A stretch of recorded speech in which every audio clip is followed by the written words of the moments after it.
남편과 도저히 안 될 것 같아서 혼자 이혼을 고민하던 중에 마지막 지푸라기라도 잡는 심정으로 사연을 보내게 되었습니다. 사실 제가 무슨 말을 들어도 지금의 마음이 바뀌지는 않을 것 같지만 정신 차리고 살라는 따끔한 충고라도 듣고 싶어지네요. 남편은 아직도 자기가 뭐가 문제인지 인식조차 못하는 중이고 저한테 사과는커녕 오히려 화를 내고 있어요. 오늘 이야기를 드리기 전에 저희 집 상황을 먼저 설명해드려야 정확하게 제가 왜 화가 났는지 이해하실 수 있을 것 같아서 간단하게 설명 먼저 하고 넘어가겠습니다. 남편이랑 결혼하고 산 지는 4년이 조금 넘게 지났어요. 결혼하기 전에 남편은 본인 자신은 물론이고 시댁에도 여유가 많은 것처럼 행동했습니다. 저는 원래 예전부터 상대방 남자한테 재산이 얼마나 있는지는 그렇게 중요하다고 생각하지는 않았어요. 오히려 지금 현재 가지고 있는 돈보다 앞으로 얼마나 크게 될 사람인지 성실함과 나를 사랑해주는 진실된 마음 두 가지만 있으면 괜찮다고 생각했어요. 남편도 결혼 전에는 분명히 그런 부분이 있었고 거기에 본인이 능력까지 좋고 집안 부모님도 여유가 있다고 했으니 금상첨화였죠. 가진 돈이 중요한 건 아니지만 돈까지 있으면 마다할 이유가 없잖아요. 그런데 2년 정도의 연애 끝에 프로포즈를 받고 결혼 준비를 하게 되면서 이 남자가 그동안 많은 거짓말을 했구나를 알게 되었습니다. 저한테 본인 연봉이 7천만 원 정도 된다고 이야기했었는데 지금까지 그렇게 받아본 건 직장을 이직하면서 퇴직금을 한 번에 받았고 연말에 상여금을 엄청나게 많이 받았을 때 그걸 전부 합쳐서 딱 한 번뿐이고 보통 4천만 원 정도 벌고 있는 것 같았습니다. 그리고 여유가 있다고 하던 시부모님 역시도 했던 말과는 많이 달랐습니다. 살고 있는 집도 전세였고 그마저 전세금에는 대출이 잔뜩 끼어 있었어요. 심지어 저희가 결혼 준비를 한참 하고 있을 때 시댁에서 한 푼도 지원을 하지 못하겠다는 말을 먼저 하실 정도였습니다.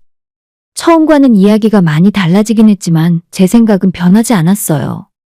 남자들이 어느 정도 허세를 부릴 수도 있다는 생각이었고 지금 가진 것이 별로 없어도 결혼해서 하나하나 쌓아나가는 것도 인생을 사는 데 있어서 하나의 재미라고 생각했거든요.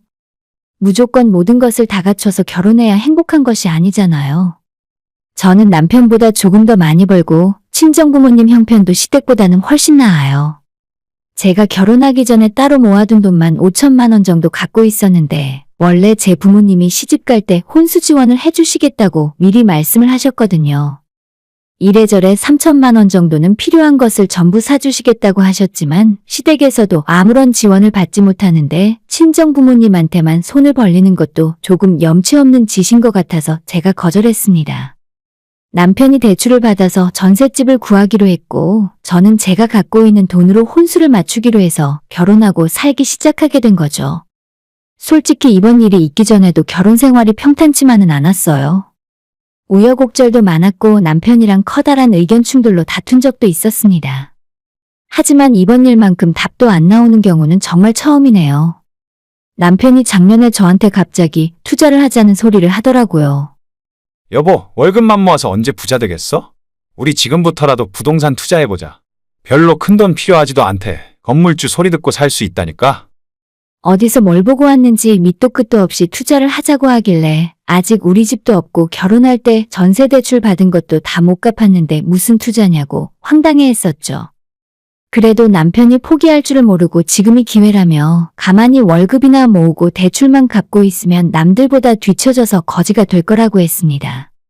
그렇게 남편이 했던 이야기는 신축 상가 건물에 투자를 하자는 소리였고 초기 투자금 3천만 원으로 6억 상당의 상가를 분양받을 수 있다고 말했어요. 저는 그건 겨우 초기 투자금일 뿐이고 나중에 잔금은 어떻게 할 생각이며 요즘같이 힘든 시기에 임대 못 맞추면 이자도 못 내고 고생하니까 절대 안 된다고 했죠.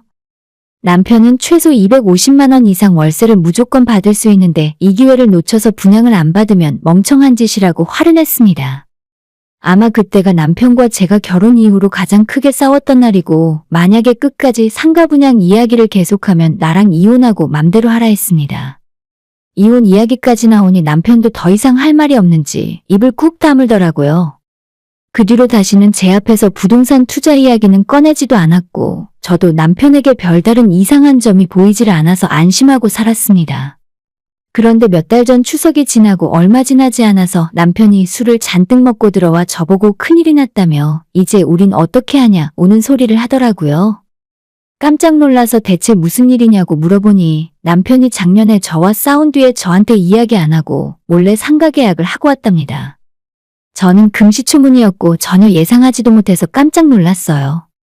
그날은 술이라도 취해 있고 횡설수설 했던 말을 또 하고 미안하다 사과를 했다가 이제 우리는 망했다며 울다가 완전 생쇼를 하고 있길래 일단 정신이라도 멀쩡할 때 이야기를 해야겠다 싶어 그냥 재웠어요.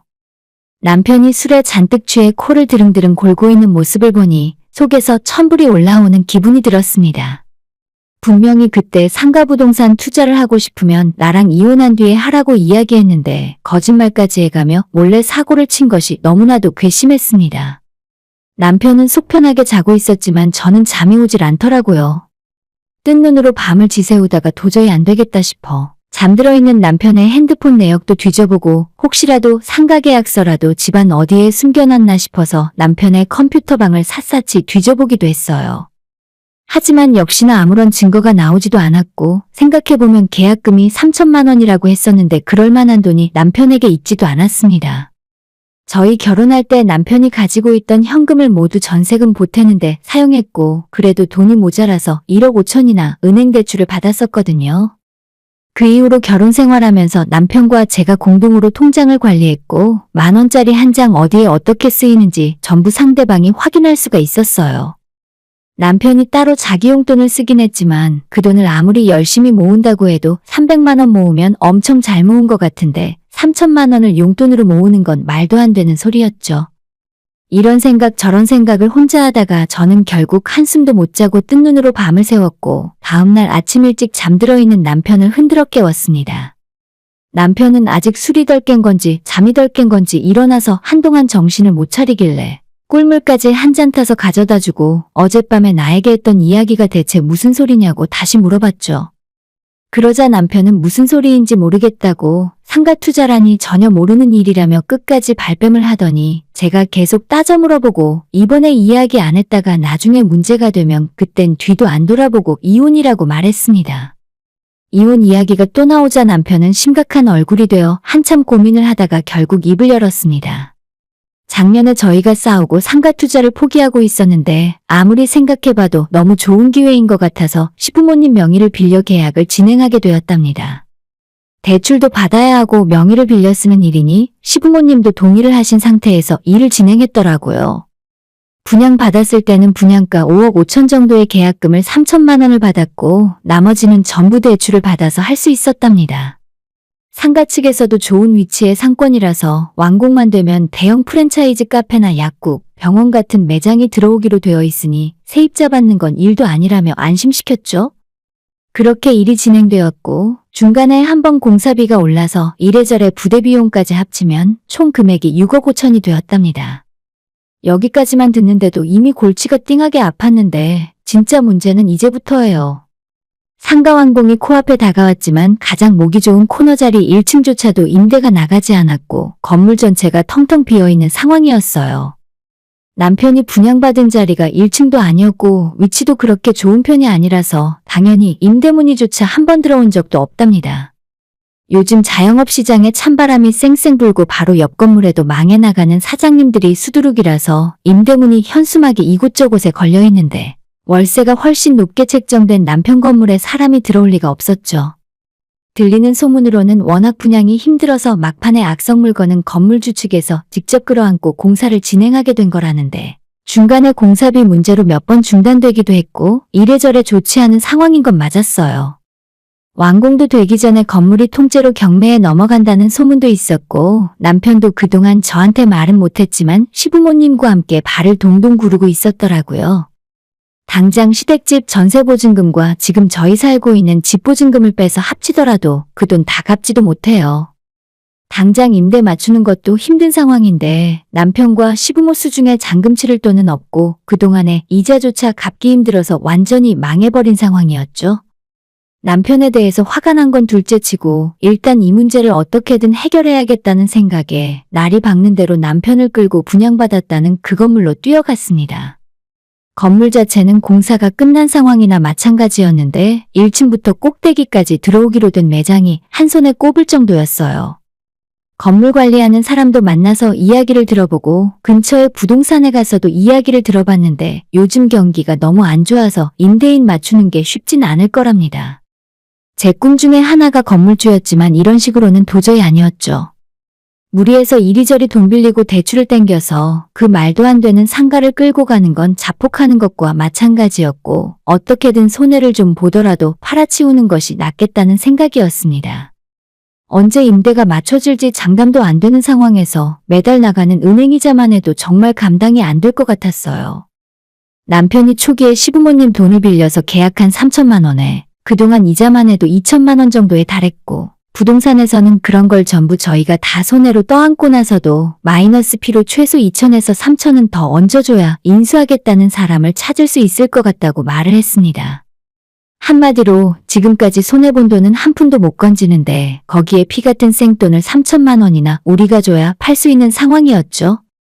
진짜 속이 뒤집어지는데 시댁에서는 이미 이 상황조차 감당이 안 되어 어머님이 들어놓은 상황이었고 아버님 버는 돈으로는 시부모님들 먹고 사는 게 고작인데 어떻게 몇 천만 원을 만들겠어요? 이미 날려먹은 돈은 그렇다 치더라도 현금 3천만 원을 당장 무슨 수로 마련하는지 머리가 지끈지끈 아파오더라고요. 결국 아무런 소득 없이 집으로 다시 돌아와서 남편이랑 2차전으로 크게 싸웠죠. 사실 싸웠다기보다는 제가 일방적으로 화를 내고 소리를 지른 거지만 남편도 뚫린 입이 있다고 이래저래 변명을 하긴 하더라고요. 갑자기 세계 경제가 이렇게 어려워질 줄 누가 알았겠어? 전쟁도 있고 유가 상승도 있고 게다가 금리가 갑자기 너무 올랐잖아. 그것만 아니었어도 완전 대박이었다니까.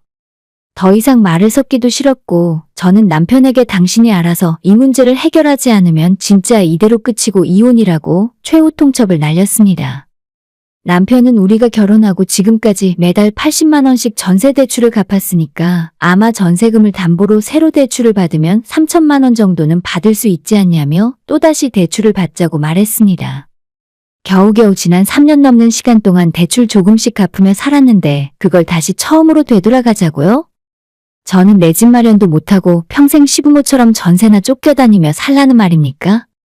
남편에게 나는 절대 그렇게 못 살겠다. 우리 집 전세금에 손을 대는 순간 우리 결혼도 끝이니까 차라리 이혼 먼저 하라고 말을 했죠. 남편도 답답했는지 이것도 안 되고 저것도 안 되면 자기가 어떻게 이 상황을 해결할 수 있겠냐고 적반하장식으로 화를 내다가 갑자기 뭔가 떠오른 듯 제게 이런 말을 하는 겁니다. 당신 결혼할 때 장인어른이 3천만 원 주겠다고 하셨잖아. 지금 그거 달라고 하면 안 돼? 아니, 그냥 달라고 하는 건 염치 없으니까 빌려달라고 해봐. 장인어른 돈이니까 일단 받아서 쓰고 나중에 천천히 갚으면 될 거 아냐? 아무리 상황이 급해도 그렇지 무슨 이런 생각을 하는 건가 싶었습니다. 사실 남편 입에서 우리 친정부모님 이야기가 나온 것 자체가 어처구니가 없었죠. 결혼하고 지금까지 남편이 먼저 친정부모님에게 연락을 하거나 스스로 용돈 한 번 챙겨드린 적이 없습니다.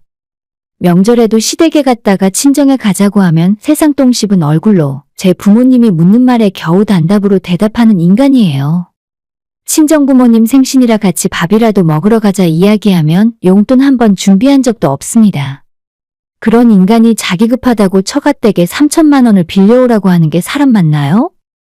그래서 결국 저는 그 말에 폭발했고 남편과 엄청나게 크게 싸우고 이혼하자 했어요. 이런 상황이 되었는데도 남편은 아직까지 자기가 뭘 잘못했냐고 사과 한마디 안 했습니다. 원래 결혼할 때 주시기로 했던 돈인데 그걸 지금 달라고 하는 게 뭐가 문제냐면서 저보고 이혼하고 싶어서 안달이 난 사람 같답니다. 아니요, 저는 그 말에 동의할 수 없고 오히려 남편이 이혼하고 싶어서 안달난 것 같아요. 제가 그렇게는 하지 말라고 했던 부동산 투자를 시부모까지 끌어들여서 사고 쳐놓고 수습은 저보고 부모님한테 돈 빌려서 해달라고요? 절대 그렇게는 못하고 그렇게 할 생각도 전혀 없습니다. 남편이랑 싸우고 난 뒤에 저는 지금 이혼하려고 친정에 와서 지내는 중이에요. 그나마 잘못했다고 싹싹 빌기라도 했으면 이 상황을 어떻게든 같이 힘을 모아 수습을 하려 했을 텐데 적반하장인 저런 태도가 저를 더 열받게 하는 것 같아요. 완전 잘못 생각했고 차라리 이혼하고 혼자 사는 게 더 나을 것 같습니다. 후기입니다. 결국 남편과 이혼 절차까지 다 마무리했습니다. 결혼하고 따로 모아놓은 돈은 별로 없어서 재산 분할이라고 할 것도 없었네요. 살던 집 정리하고 전세금 받아서 대출 다 갚고 남은 돈 반반 나눠 갖고 끝냈습니다. 서로 4,500 정도씩 나눠 가졌으니 남편이 그걸 갖고 본인이 친 사고를 해결하는 데 보탬이 되었으면 좋겠네요. 처음엔 자기는 잘못한 거 없다고 같이 잘 살아보려고 했을 뿐이라고 하던 인간이었는데 제가 진짜 집을 나와서 별거를 하고 본격적인 이혼 준비를 시작하고 나니까 그때 뒤늦게 정신을 차렸는지 친정부모님 집까지 찾아와서 잘못했다 빌기 시작하더라고요. 그런데 그 와중에 저한테 잘못했다고 먼저 비는 것이 아니라 우리 아빠한테 잘못했다고 하면서 장인어른이 3천만 원만 도와주시면 이 문제 깔끔하게 해결하고 없던 일로 만들 수 있다고 말했습니다. 진짜 이게 사람인지 짐승인지 구별도 못하겠어요. 가장 불쌍한 사람은 이 인간도 아니라 이 인간에게 속아서 이미 수천만 원 날려먹은 시부모님이었죠. 돈도 한 푼 없는 놈이 무슨 재주로 상가 계약을 했겠습니까? 명의도 빌리고 그동안 들어갔던 돈도 전부 시부모님 돈이었죠. 생각만 해도 너무 열통 터지고 화가 나서 이제는 그만 생각하려고요.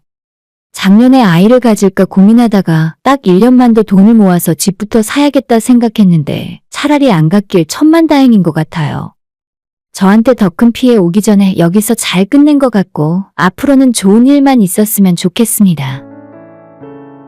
오늘의 사연은 여기까지입니다. 구독과 좋아요, 알람 설정 부탁드려요. 다들 행복하시고 좋은 하루 되세요.